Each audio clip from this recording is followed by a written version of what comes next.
Welcome, everyone. I'm Ida from Fab City Foundation. And yeah, welcome to today's third roundtable of this year with the topic of basically hear from and connect with the Asian Fab City community. It's like one of the first roundtables where we're like more focusing on Asia and also like this locality in general. So we're very excited to talk about this today. Just like for a couple of like information before we go like to deep dive in the topic itself.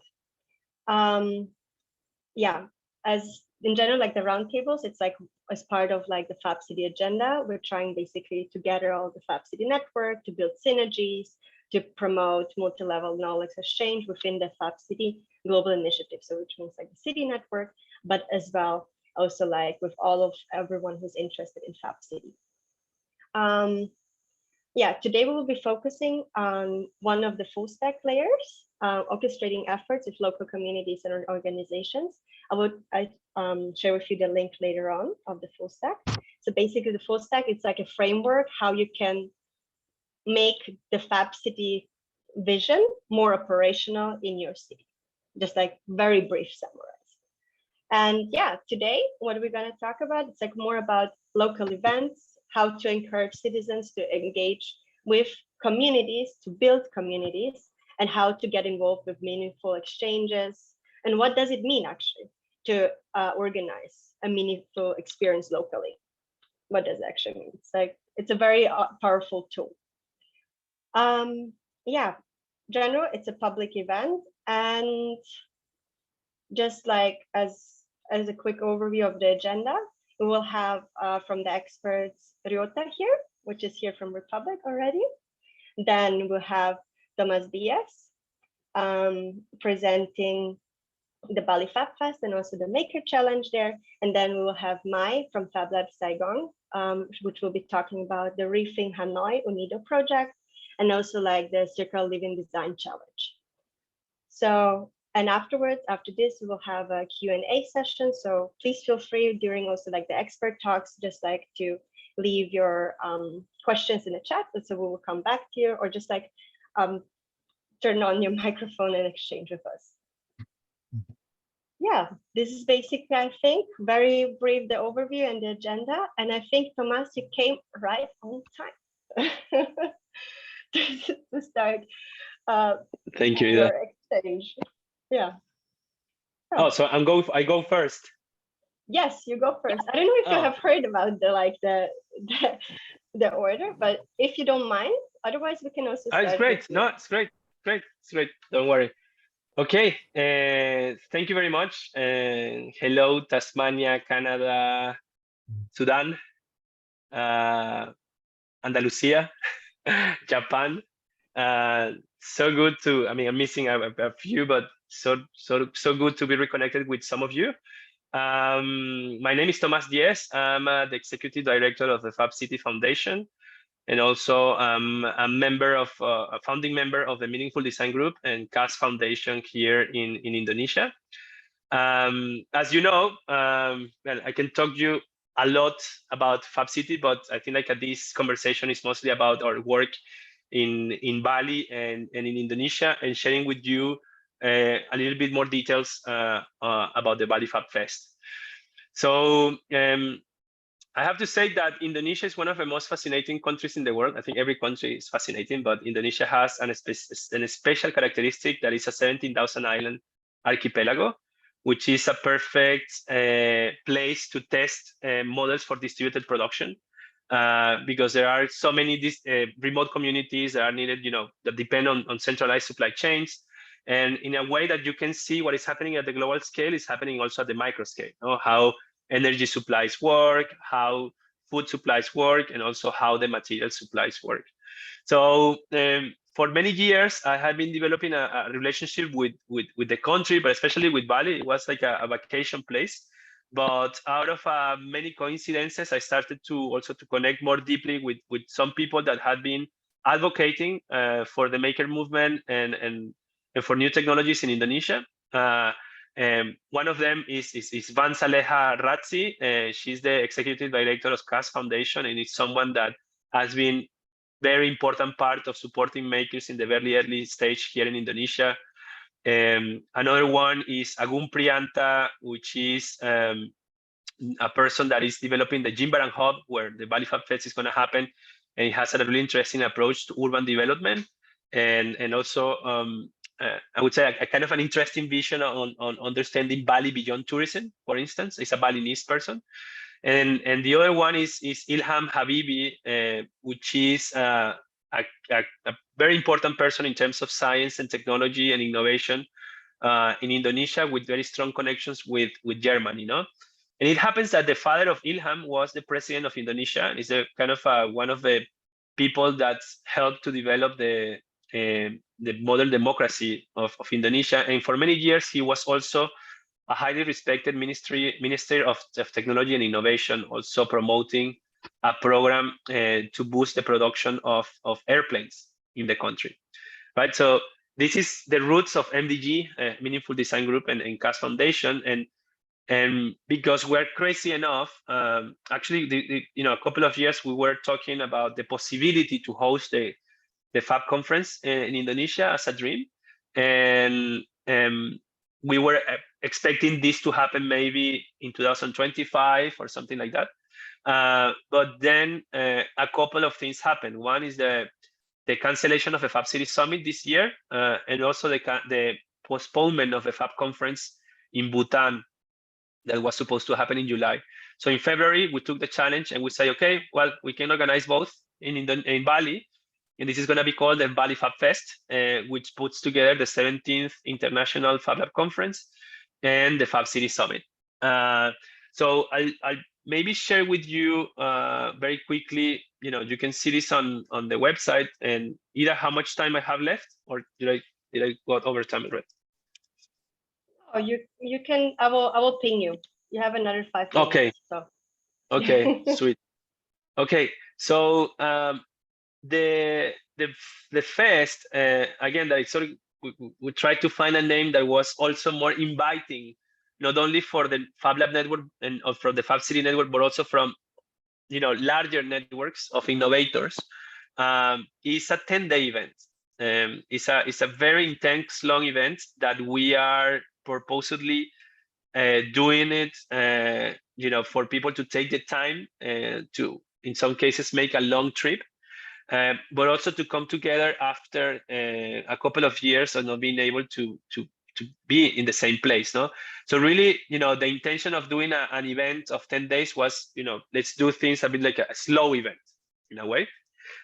Also doing it in a time in the year that was not high season, so people don't confuse that this is an event to do vacations, but also an event that is not punishing too much the pockets of people in normal situations. But unfortunately, the international conflicts happening at the moment have put to the sky the price of flights, and we were really not anticipating that.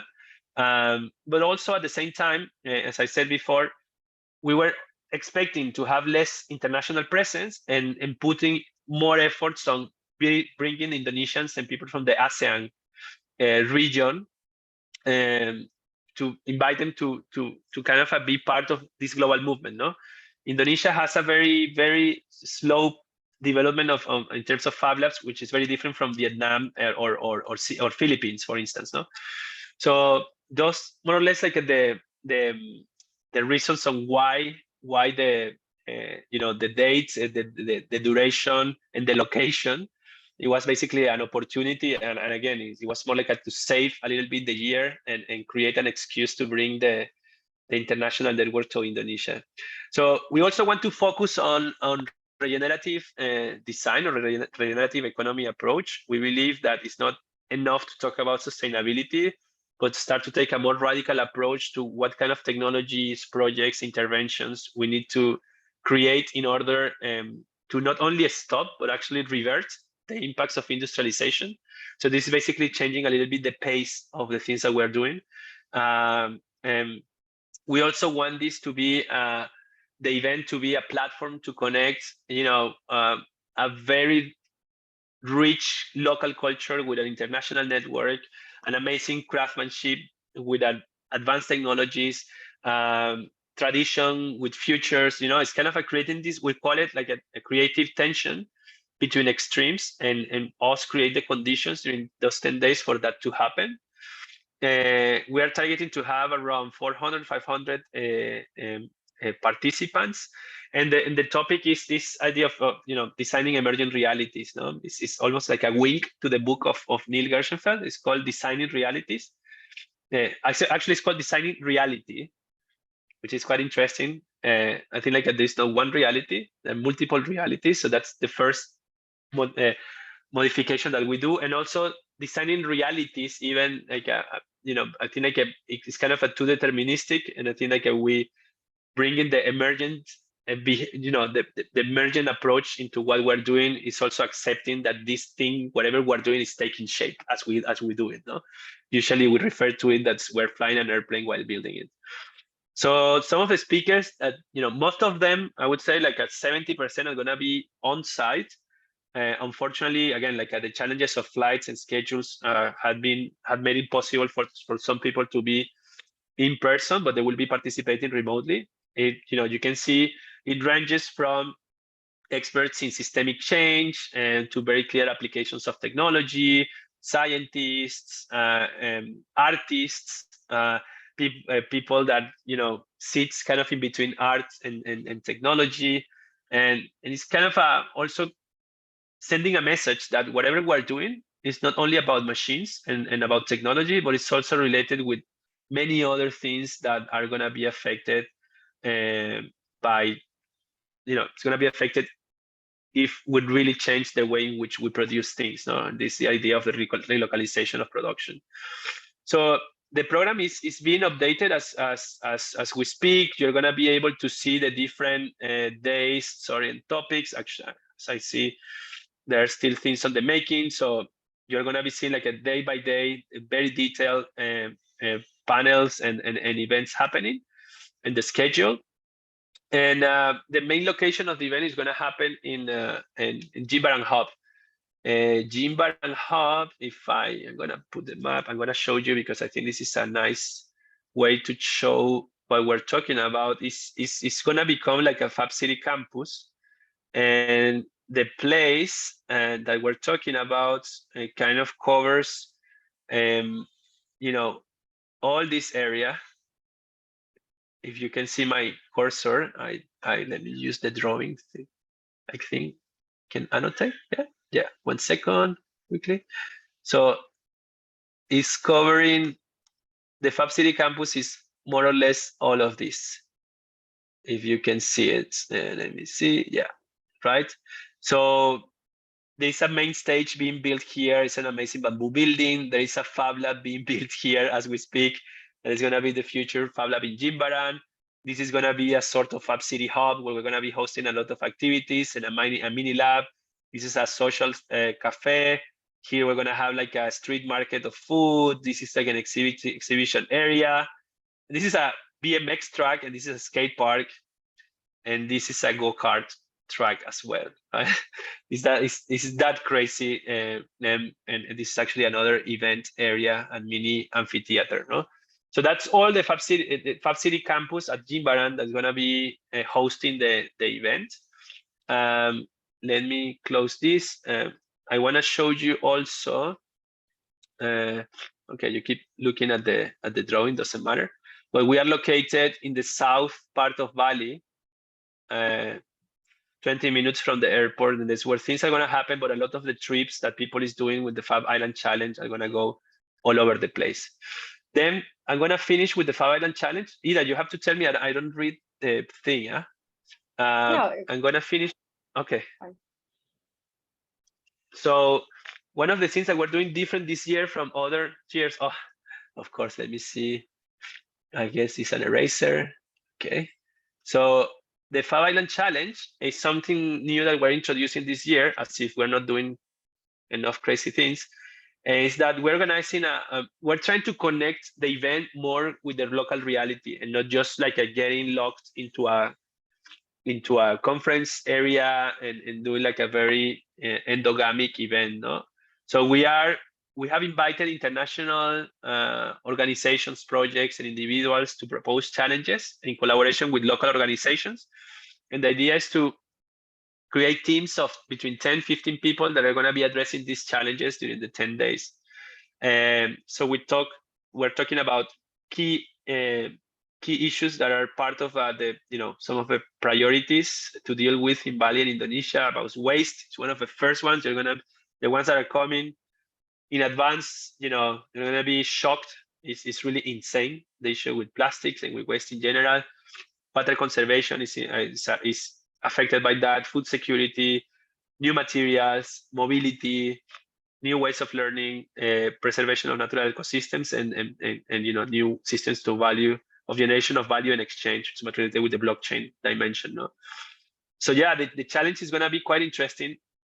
We already, as you know, some of you are, I see that some of you are recipients of the micro grants. But we're collaborating with all these organizations in the Fab Island Challenge, and hopefully we're going to have 10 amazing responses to these very important local issues, and we're going to be able to also to provide some seed funding for these initiatives, at least for one initiative to continue operating after the event. And I have to say also that from the Fab City perspective, this has been a process that is helping us to kind of operate in a more how to call it, operate somehow in outside the Western bubble, the European bubble, connecting with other type of realities, other type of priorities, connecting with the global South. Also, for us to, has been a very interesting way of also to removing sometimes the noise that we put around the things that we do, on trying to explain or over complexify things that we're doing, and then we're learning as we go, no, and organizing this event and with the partnerships that we're developing, that is very different. The reality in communities that are in real need, no? And I one of the things that some of the things that we hope with this event is one is to accelerate that. I think that transition for Fab City Foundation to become a real global organization and not so Eurocentric and Western centric. And that applies at all levels, not only where we do the projects, but also how we do things. Also, it's helping us to refine and improve processes. For the Fab Island Challenge, we launched the micro grants, and we hope to keep doing this in the years to come, and supporting with micro grants projects around the world. And also at the local level, as I mentioned before, there's a strong partnership that has been developed around the Meaningful Design Group, as being the main host of the event, that we aim to continue developing with the government of Bali, with the Ministry of Tourism and Creative Economy, and really support the development of a Fab Lab and Fab City agenda, a different one, in both in Bali and Indonesia. And then that definitely is going to prototype new approaches to do it, right? Like not importing whatever we did in Barcelona or wherever it is in the world, but actually kind of learning almost from scratch on how to do things in these different contexts. So yeah, that's all from my side, Ida. Perfect. Thank you, Tomas. Maybe we can just like jump right to Ryota, and then we can have the discussion round of all of the approaches: Bali Fab Fest, Maker Challenge Republic, and everything Hanoi project. So Ryota, if you're ready. Yeah, sorry, like I don't know, my earphone got. Sorry, no, everything's fine. Hi community, and hi Tomas. It's been a long time. I'm gonna share with you guys my kind of like pathway and stories. So I have prepared like a kind of easy slides with a lot of visuals and pictures. First of all, my name is Ryota, and actually I've been back in Japan since 3 years ago, but before that I was in Barcelona. And I'm the first year alumni of a master's in design for emerging future, which Tomas directs. And now I'm back in Japan and working as a senior director at Republic. And Republic is kind of hard to explain, but we call ourselves Think and Do Tank. So we do research, but also the application at the same time. And then we are like around 20, well, now actually 30 people with multiple backgrounds, mostly in design, but we also have backgrounds in anthropology, sociology, philosophy, even music and art. And actually, I personally was a geography major. And also we got we are mostly Japanese, but we got colleagues from Taiwan, Netherlands, and Italy. So it's a small company, but quite international vibes there always. So I like to introduce about my company, but maybe it takes too long. So maybe hopefully if I see that you guys in person in Bali, I love to talk with you guys. But today I'm gonna introduce my own project that I've been doing since I came back from the master program. So it's called a Satsuma Future Commons. We are located in very, very rural Japan. Actually, I am from Yokohama, which I believe the Fab 10 was took place, I guess. So it's like next to Tokyo. But now, right now, I'm based in Fukuoka, which is the capital of South Japan. So I think it would be like Sevilla in Spain, like the capital of Andalusia. So I'm now based in Fukuoka, but my project site is in even farther. It's called a Satsuma Sendai City. You can call it Satsuma only, and which is a typical like rural Japan.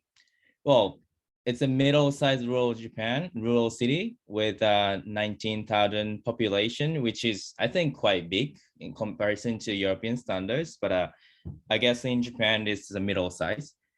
And this municipality has like a general national issues like a depopulation, aging society, and etc. etc. But what's unique about this municipality is that it has a nuclear power station.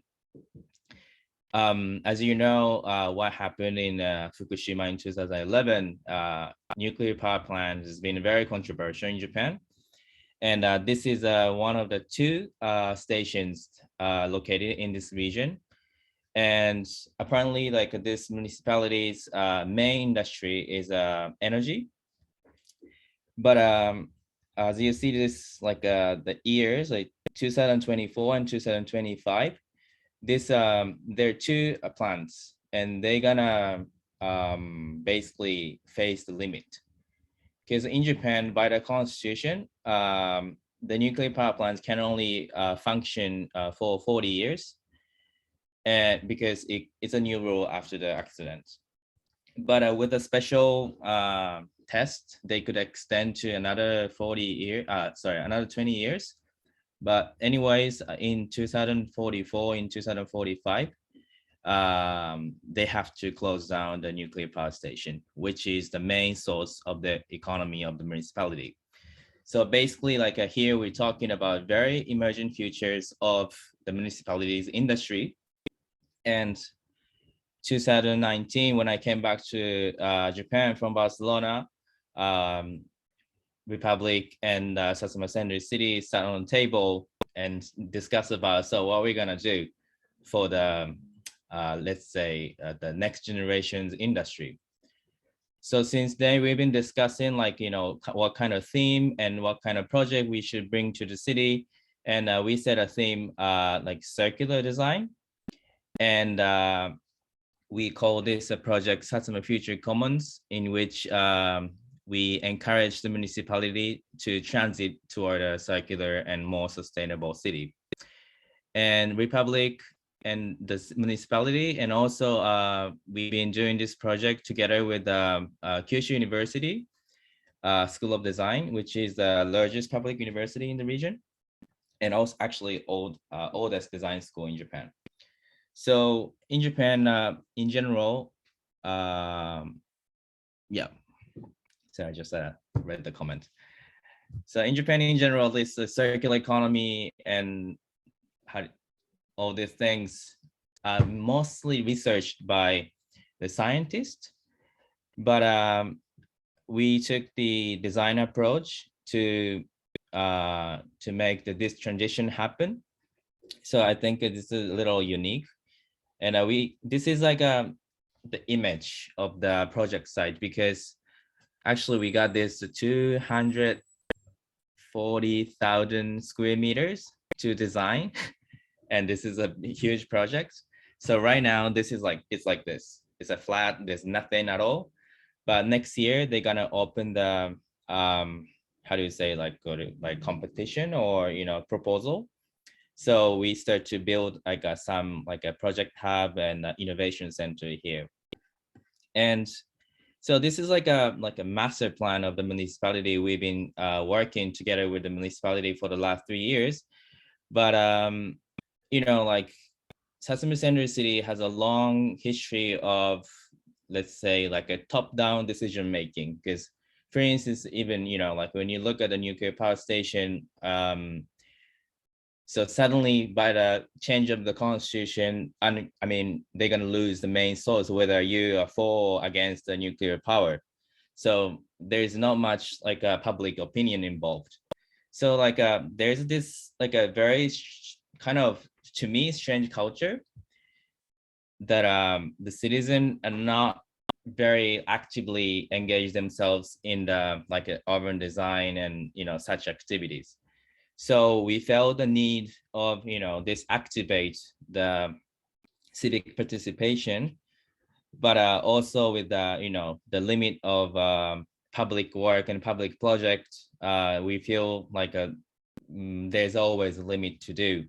So we decided to renovate old traditional rice shop to open innovation hub. It's called Restore. So basically, this is a circular design lab by the citizen and for the citizens. And we do basically two main things. Like one thing is researching about the indigenous knowledge. And second thing is a prototyping this harmonious coexistence of nature and humans. So we do a lot of prototypes. So we're gonna show now. And this is a space. So it's like a regular, like how do you say, old rice shop in Japan. I don't know if you have seen the rice shop in Japan, but it's kind of like this. So we renovated basically with local. I mean, actually, I was doing renovation. It was really super tough, but with the local carpenters and the local people. And in general, like we do some exhibitions, and also we do a lot of workshop. And one of the workshops we have done so far is this is like straw weaving, like a rice straw, because Kagoshima is the home to basically Japan's kitchen. I think 2/3 of the population dedicate themselves to the primary industry, like agriculture, fishery, and etc., etc. And there's a huge tradition that they making like a huge rope with a rice straw. And when you go to normal public school in this municipality, you basically have to participate in like this rope making. So what's amazing about this is that like everyone in the municipality been to public school know how to weave rice straw. So we thought this is really like a local and indigenous technique, or even we can call it technologies. So we're trying to apply this technology to different things, like kind of update, or maybe we can say that modernize a little bit this indigenous knowledge to something. So we've been making some furnitures with rice straws, and also like we've done a lot of repairs with the rice straws. And also I assume that the guy right here is in a group today. Kazutoshi Tsuda. So with him, we've run a lot of workshop we called a DIY bio.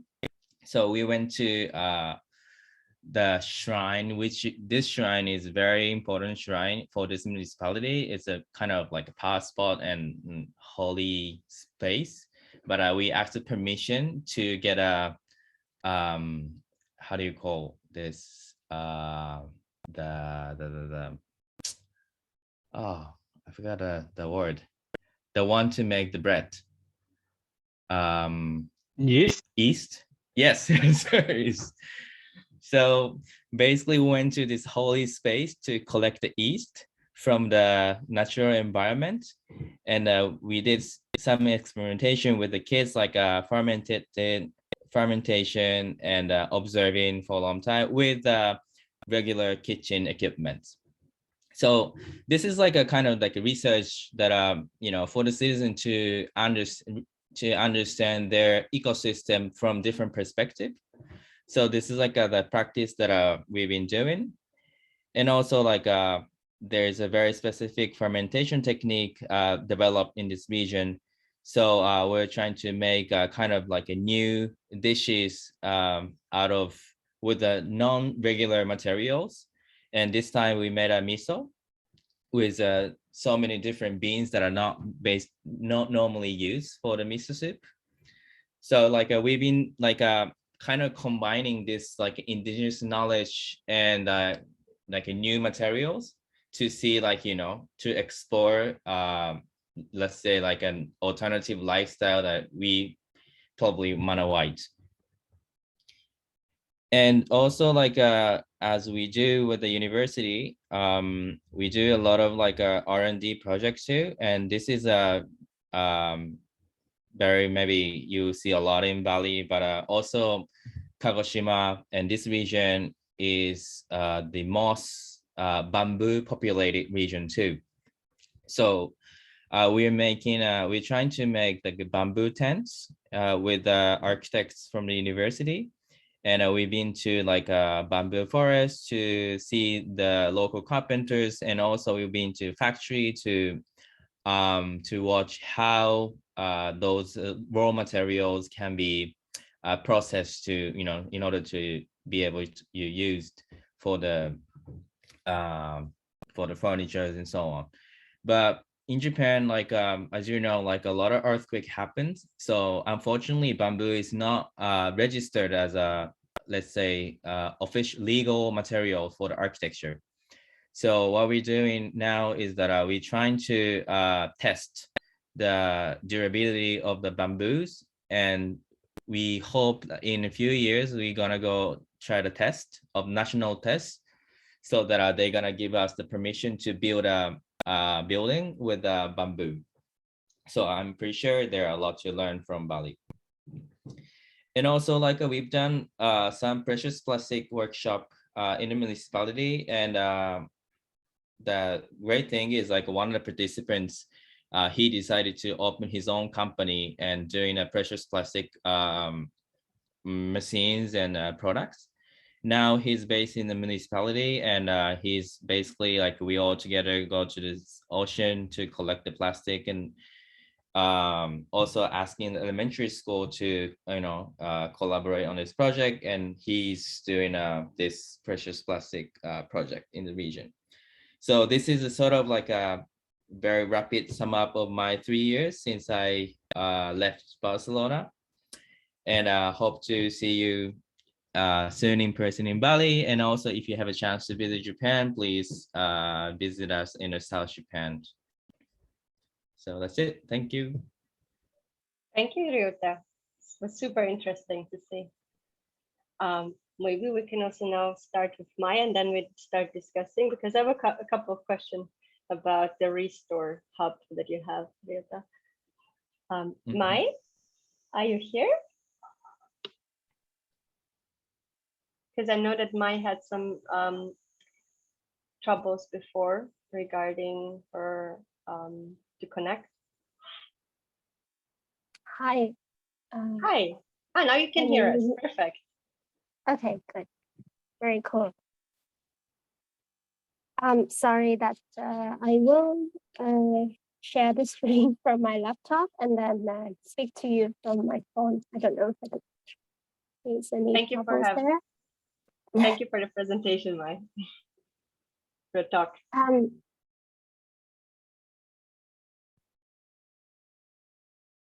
Am I allowed to share screen? Okay. Yes.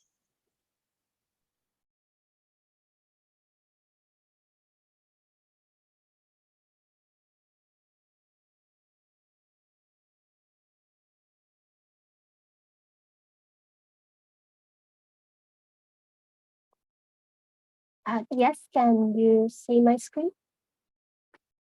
Yes, we can Cool. see your screen. All right. So, hi everyone. My name is Mai. I'm based in Ho Chi Minh City, and we're in. I'm from Fab Lab Saigon, but for this current project with Fab City, we actually work with Fab Labs in Hanoi, and so yeah, if you, I know there's time constraints, so I won't speak too much about Fab Lab Saigon, but if you do come down to Ho Chi Minh City, then please visit us. And yes, so I was invited to share about the latest initiative of Fab City in Vietnam, which is the Circular Living Design Challenge. So I will delve into more details about this.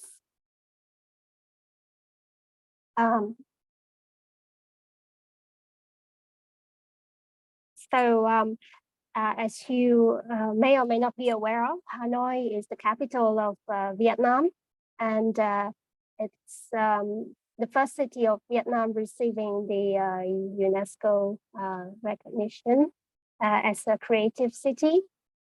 And so these few recent years, the city has been a lot more active in promoting creative culture and also supporting youth to build Hanoi into a creative hub.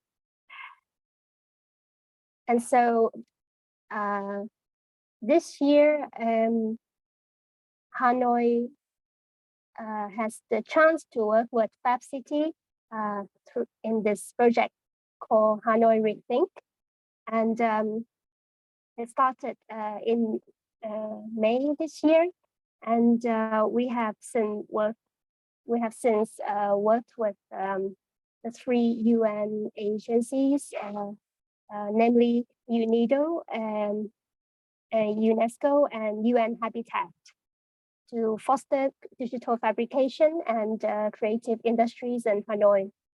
So this is also my first time working with UN agencies in Vietnam and also Fab Labs in Hanoi. So thanks Fab City for the opportunity to do such wonderful work.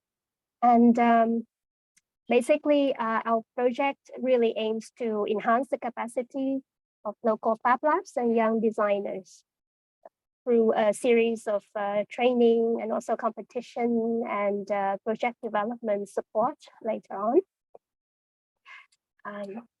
If you want to know more about creative hubs in Hanoi, including Fab Labs, you can go to this link here, creativehubs.vn, and you will find a lot of information about who's doing what.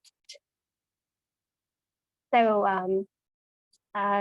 this slide will give you an overview of the Hanoi Rethink project that we are currently working on.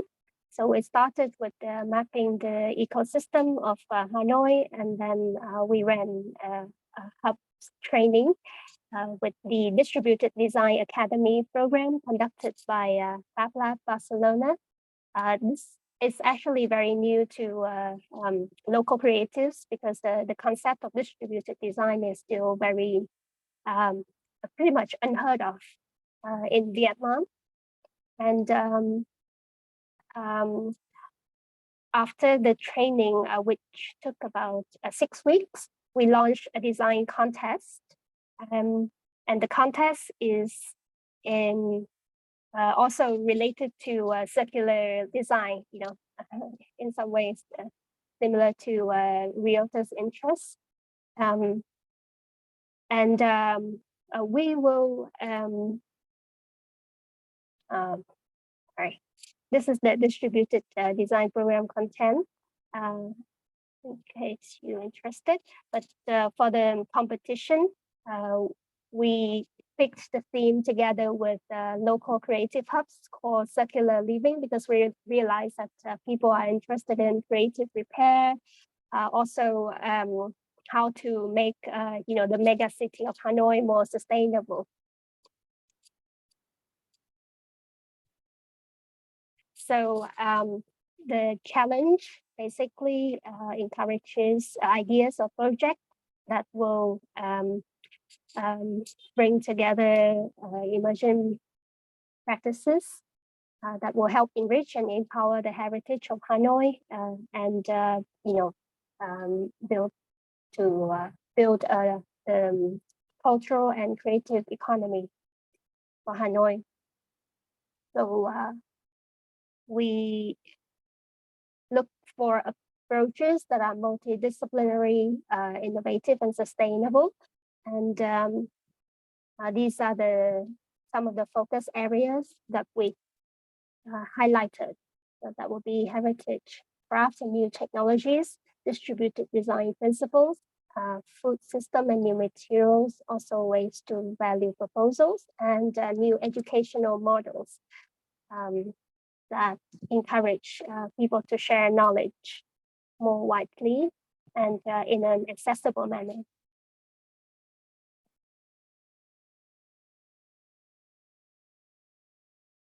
So these basic, with our hope is that with these focus areas, we will help Hanoi generate new narratives and also create urban resilience with circular production model.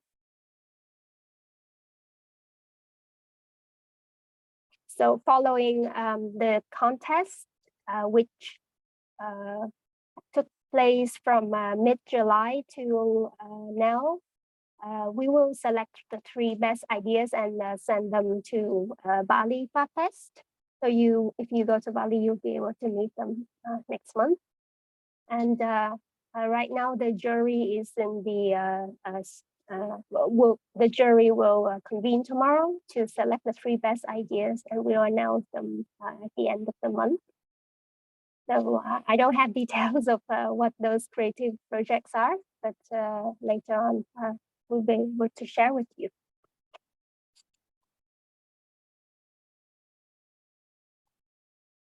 So yeah, this is also a very interesting experience. Not the first time I organized a competition, but it's my first time, working with Fab Labs in Hanoi, and we realized that Fab Lab Saigon actually has some more diverse audience compared to Fab Labs in Hanoi. So for example, Fab Lab USDH, the host of the Makeathon as part of the Circular Living Design Challenge. The venue host is actually in a technical university. It's the University of Science and Technology of Hanoi. So they mostly have students coming from electrical and electronic engineering backgrounds. And as for Makeaviet, the other Fab Lab, the audience is more into AI, virtual reality, metaverse sort of focus. So for the this Makeathon, it's really interesting that for the Fab Labs to collaborate with people who work with recycled materials for the first time, and also artists and fashion designers. So I think what is needed in the creative ecosystem of Hanoi is connections between different disciplines.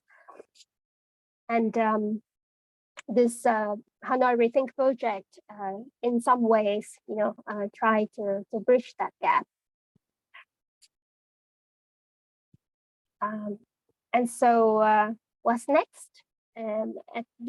Following the Fab Fest in Bali, where the winners get to share their project with the creative and maker community internationally, they will come back to Hanoi and get a chance to continue developing their project in local Fab Labs with the help of local makers and also mentors from Fab Lab Barcelona. Until for 3 months until December. Yeah. And so yeah, that's an overview of the Circular Living Design Challenge that we are organizing in collaboration with UN agencies and local Fab Labs in Hanoi. Thank you, Mai. Thank you, Mai, for the overview of Rethink Hanoi and the challenge. We're running a bit late, but I hope that you still have a lot of questions to start discussing. On the one side, also like the Rethink Hanoi project, then the Restore Creative Hub, and also like Ryota's work in Republic, and also like the Bali Fab Fest is the Maker Challenge. So please feel free. We're today not such a huge group, so let's start just like discussing, or like if you have any questions, please feel free just like to open your microphone and yeah.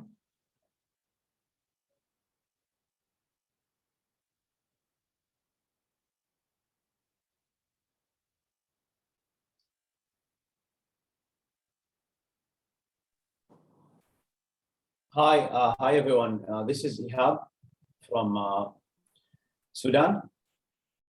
Can you hear me clearly? Super. Thanks for the nice briefings and introductions. We're so excited to see all this coming event, inshallah. We have some few members from our initiative joining here today. We have Rashid, Muhammad, Idris, Muhammad, Mudathir, Ghada, several of the team are joining this conference.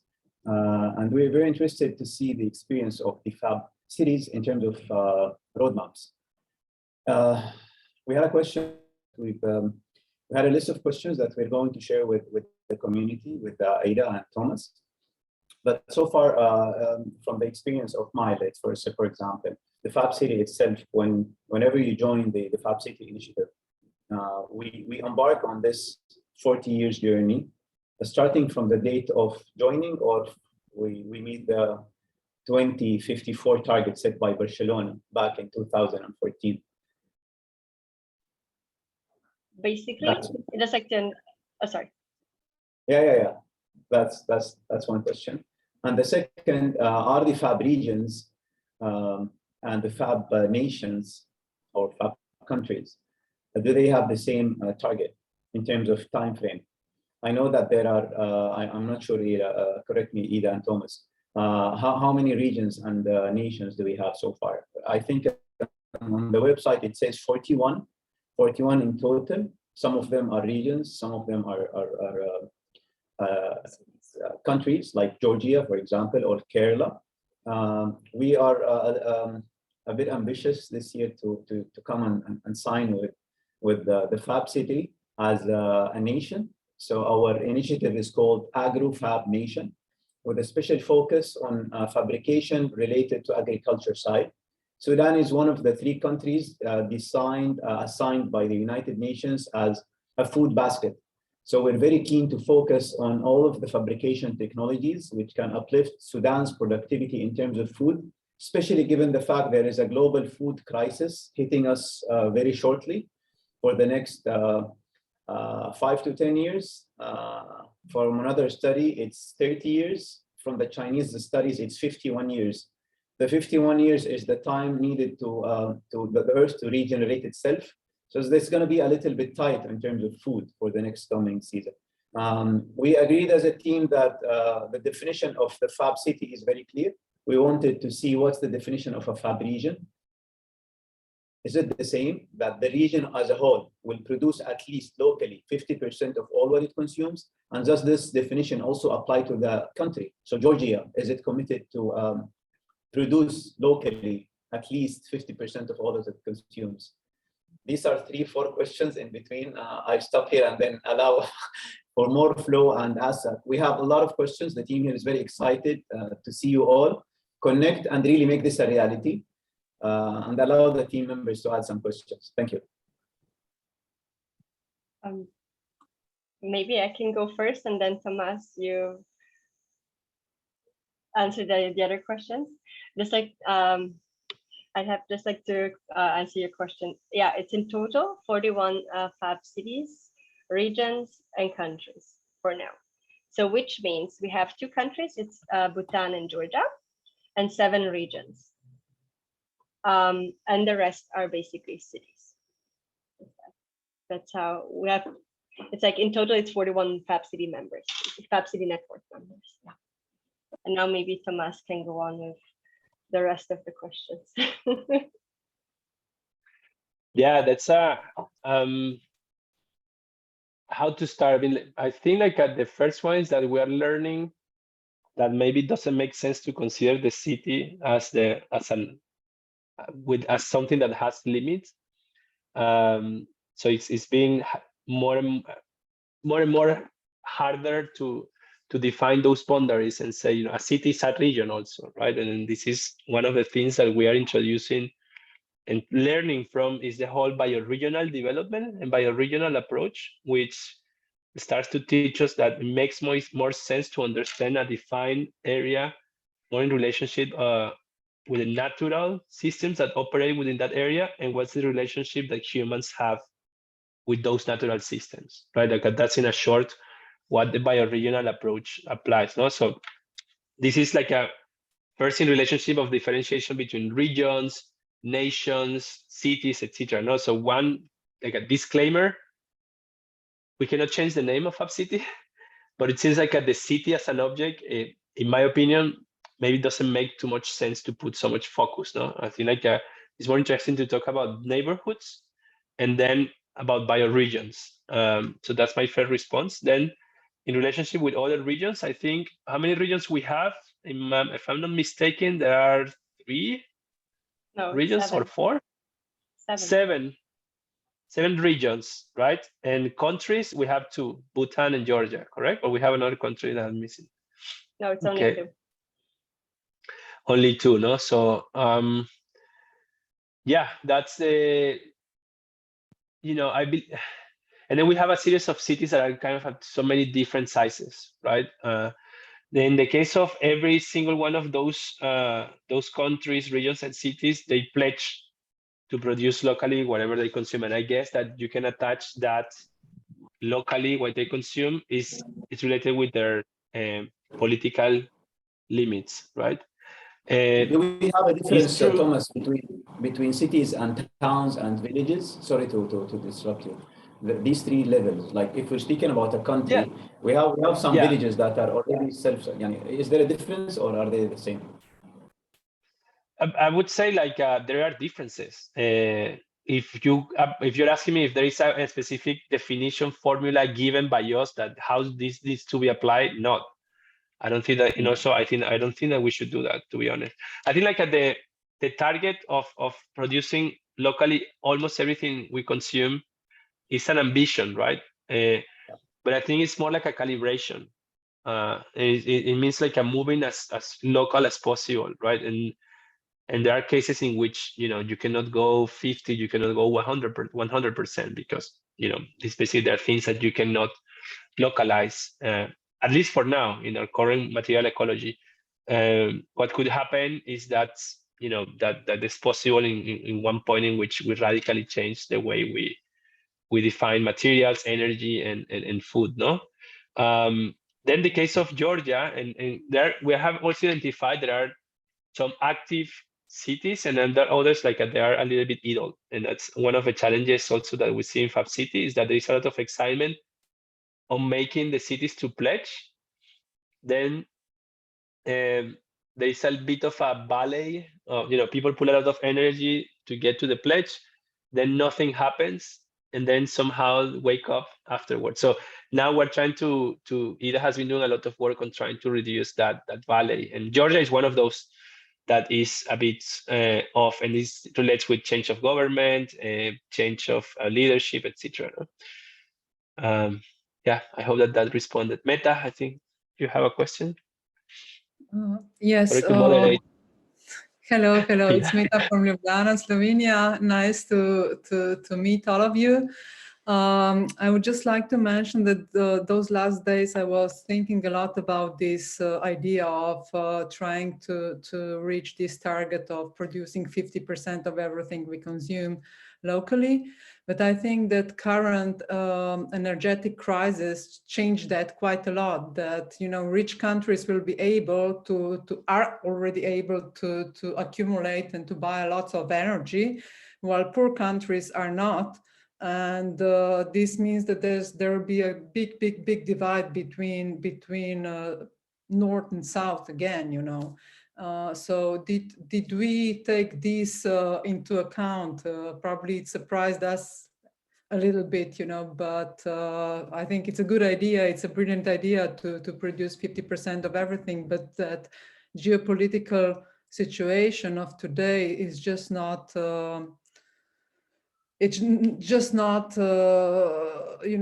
allowing it to do to everybody, in all the continents and in all the countries. I agree, and not only in relation with energy, but also food crisis is coming, and we have seen also that the supply chain on for instance the chip Hageddon. I don't know, chip Hageddon is the shortage of microcontrollers is affecting consumer electronics worldwide. Is starting to launch like some alarms, no? But I believe again, like I think this is a target, and this should be like how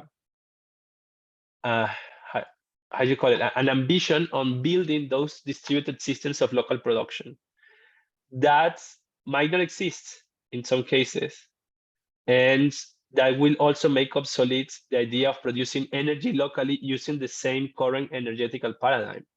Of course, like you would, maybe it doesn't make sense, or under the current dimension and size of, I don't know, or either nuclear reactors or solar panels, you could not apply everywhere the same thing.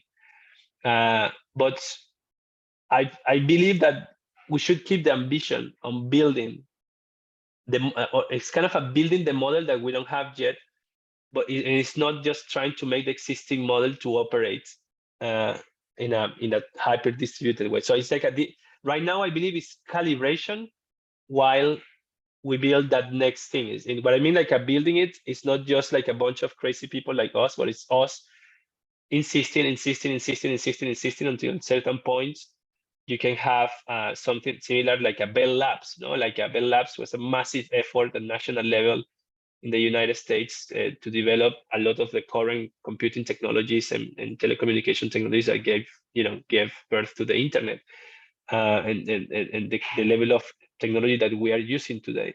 So it's this kind of a big, okay, what is the plan Marshall of reconstruction of the planet after fossil fuels? I think that's the ambition that we need to keep having. But I agree with you that if we try to do under the current paradigm, yeah, I don't know what is actually, to be honest, like I don't know what is craziest. To think so big or to think that we can change what is existing and just, meaning again, like operate under the current paradigm to building a new one or building a full one. No? So I guess like a little bit in between. Thank you.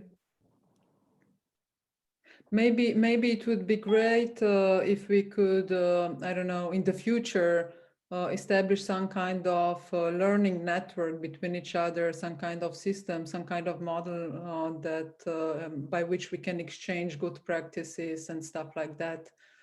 Just an idea. We are new. Sorry? This was my next question, Meta. I actually wanted to ask, I wanted to thank you for, first of all, I wanted to thank you for the definition, because we ourselves here, we are in this meeting around 5-6 people from the AgroFab Nation. We will share with you the definition that we tried to put up for the AgroFab Nation, and we're facing the same challenge. Just a couple of days ago, we had 5,950 factories shutting down in Sudan. The main reason for that was energy. One of the biggest regions was energy costs. So it's a real challenge. Out of 7,000 factories, we lost almost 6,000. You can see that one of the biggest reasons for this is the energy cost. So it's a real challenge here. Second question was for Thomas and you and the network, like how can we really have our work accumulative and institutional? So this kind of relation that Mita just mentioned, like how can we build really networks of learning, exchanging, so we can expedite the speed and the like. All of the cities or the groups who are facing similar challenges, they learn much faster from exchanging from each other. I think this is the most important part in the Fab City network as an initiative, because as Thomas is saying, it's a really crazy initiative. Everybody, when he sees it, like they go, okay, like what are these bunch of geeks want to change? But then when they see the energy, the technology revolution, the smartness, the committed we have some of the best environments of learning and working. This is the beauty of the Fab City and the Fab Labs. The competitiveness of the corporates and the artificial scarcity that they put on, which is dooming the whole globe, is not present here between us. So that's why we really have a real chance to change things globally, on a global scale. But given the condition that we really work as one big family, how can we do that? Is there any blueprints for us to collaborate in a more systematic manner as a community? Like we in the AgroFab Nation, we're setting up from the 18 states of Sudan. We want to come this year with 5 to 6 ambassadors from each state. We roughly, if we are lucky, we're going to be visiting you this year with 100 persons, 100 individuals, if we manage to do it in a very short time. One of the main things for us is we're going to have a team dedicated for the Fab City network, so we can communicate with every city and learn from the best educational participants in the Fab City, the best industry, private sector who are participating to push forward the Fab City network, the best governmental and policy makers who are advocating for the Fab City. So it's a dedicated team to tackle all of the different sectors within the Fab City network, to exchange very fastly and adopt. So if I may first, and then Tomas, if you want to continue again. In general, we just started this year, like with these round tables, like as a very to test it, and it became like one of the formats of exchanging with the Fab City network, but also like with everyone, like with the Fab City community itself, to see like, okay, to build synergies in between, to exchange, also like on project, but also like to show like case studies somehow. And we will continue this. This is like one of the formats which we have like every third month. So we invite the whole community global initiative, basically, to join us for the discussions, and always on a special topic. This is like one of the formats. And then we have, this is something like what we just recently started. We start like within the Fab City network, there are already some clusters. Some clusters like geographically, some clusters were more language-wise, some clusters were more on a certain topic. Yeah, like circular economy. I'm just coming up with things. And so basically we're starting this, we call it focus groups, because it's like on a special area focused. And starting this exchange with the Fab City representatives, or like with the local communities. This is like another format. And then the third format, it's like a working group, but this is more like something project related. So this is like basically what we have. And the roundtables are like the more public ones, more bigger ones. And the focus groups are more the smaller ones, because we want to basically to establish this environment of very informal conversations. As you said before, this is like the nature and like the beauty of the Fab City community and the Fab Lab community, this kind of like exchange, and also like this very informal exchange without like this very big boundaries in between. So yeah, and this, but I think this is like basically this is something as a starting point, because we're now literally like starting to starting, basically we were putting even more effort to activate the network, and these were like the 3 formats that are working for now pretty well. We're still testing it. So then we will invite you also like to one of these clusters. Maybe it's going to be agriculture or bioregional, country, etc. So, and then we have like discussions within the focus groups. Yeah, if I may add, I think that there are clear, I think, in the kind of actions that I think show our intention a bit on how to develop this network. Like one is that until a year ago or 2 years ago, we were doing a yearly event every year. Then we started to recognize that it doesn't make sense to put all the efforts on just meeting once, and we started to develop these roundtables in order to connect the Fab City network more. So now this 4 times a year, right, Ida? So it's not, the event still there, it's still there, but there is more opportunities to connect and to exchange. So you don't have to wait for an entire year to connect with people. We're facilitating this space, it's a space like this, to make this connection. Then there is a learning from what happened with the Fab Academy.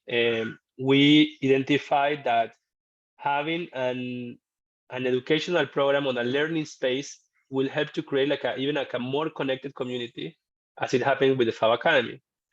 And this is we're doing it now with the Master in Design for Distributed Innovation, which is also a way to develop a business model for local nodes, for local labs, for the Fab City Foundation itself. It's not, I mean, we don't have some deep pockets that fund it. It's also, if you want to call it quote unquote business, it's a way also to develop something that can sustain economically by itself. Whereas together with this master, it comes also, it's kind of the visible kind of a peak part of the distributed learning platform, no? And that developing within the Fab City network a continuous learning space that can facilitate this exchange in the long term, no?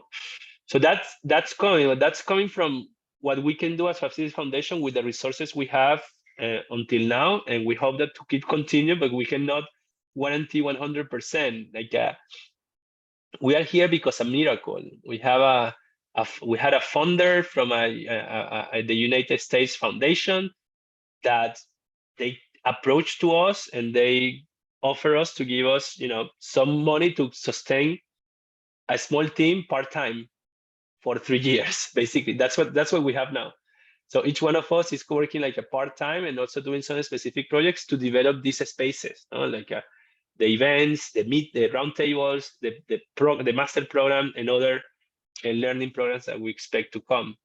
So this is what we're doing, and the way to organize all of this is doing it through the full stack approach. It's kind of it allows us also to organize thematically what we're doing in more discrete parts. That is not only, yes, let's change the model of production. No, I mean, there are scales of action, there are areas of interest. I think like there are ways to do this in a more focused way, but also keeping always this kind of a systemic connection between the different layers of the full stack, no?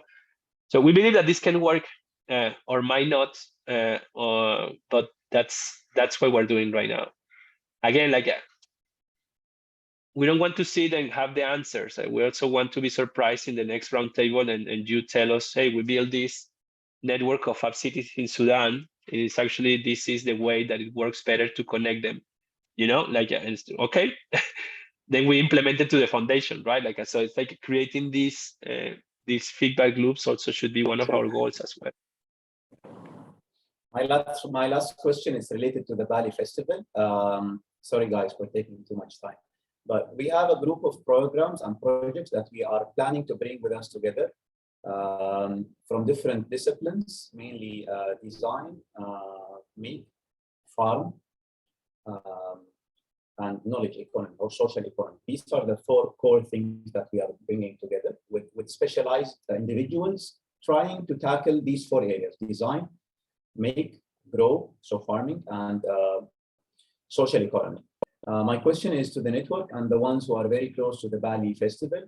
What types of projects that you think we can bring into the into the Bali Festival, which is going to be a win-win? That's something that we're going to be implementing and supporting in the Bali community, which is something related to the food or the supply chain or the global supply chain, which we can have an international partnership with to capitalize on it.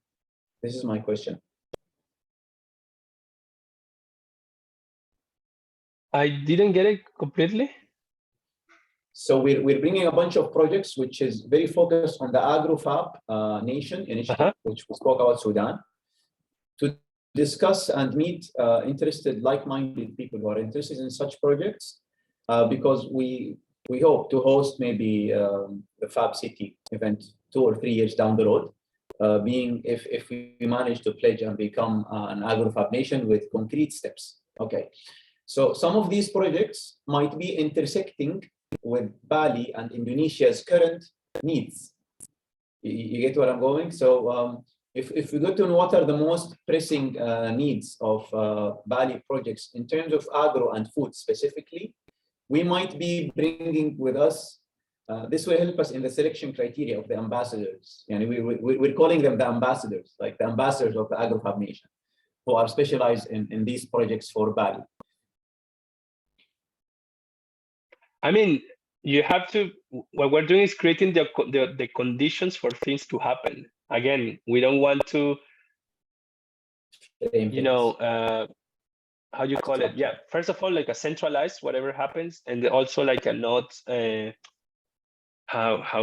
sorry, yeah, it's a long day. It's the end of the day here, but we don't want to predefine the outputs that might happen. No? We're creating the context, the conditions, and I think that definitely is gonna serve whatever you are doing to identify what's other potential connections and create more like a defined working groups and opportunities for either research, business, whatever. Like we are in a moment, I believe, in which all of us we need to kind of trying to cut a little bit the preconditions that will come, and then really we need to come together and trying to find ways of doing things. I would say differently, but also in a non-conventional way. But, you know, like and come with that mentality to the fest. I believe. Also, I think like there is a lot to learn from Indonesia.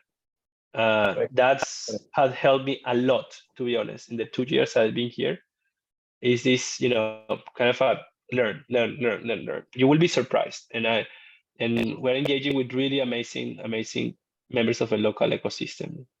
But I think Lucas from the Fab City Management Board of the Fab City Foundation has something to say too. Yeah, I hope you can hear me well. I'm with the telephone and the headphones. It's about how we are going to share the best practice and who is going to create them. We are targeting to have a distributed network of innovators, meaning that every member of the Fab City can come with their own thing. What we will try to do from the foundation is to articulate all the solutions around the full stacks, so how everyone can share what they do in a similar format and know how to exchange information with the other, how to learn from the others.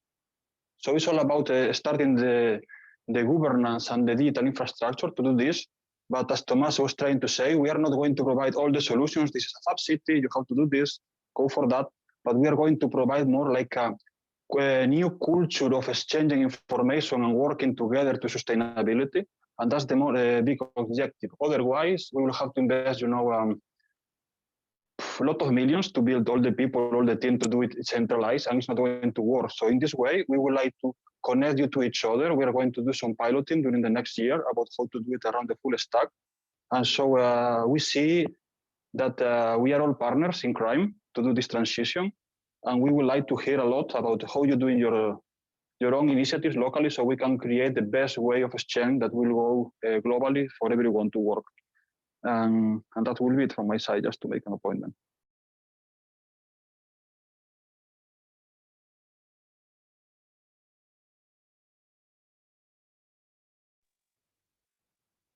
So I know that we're like way over time, but the conversation was quite nice. So that's why I think it was nice just like to continue.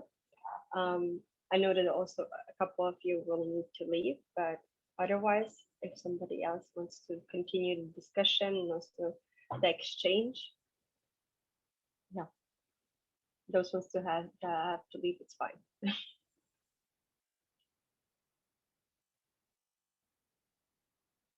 I have to leave. Bye bye. Ciao, Tomas. So maybe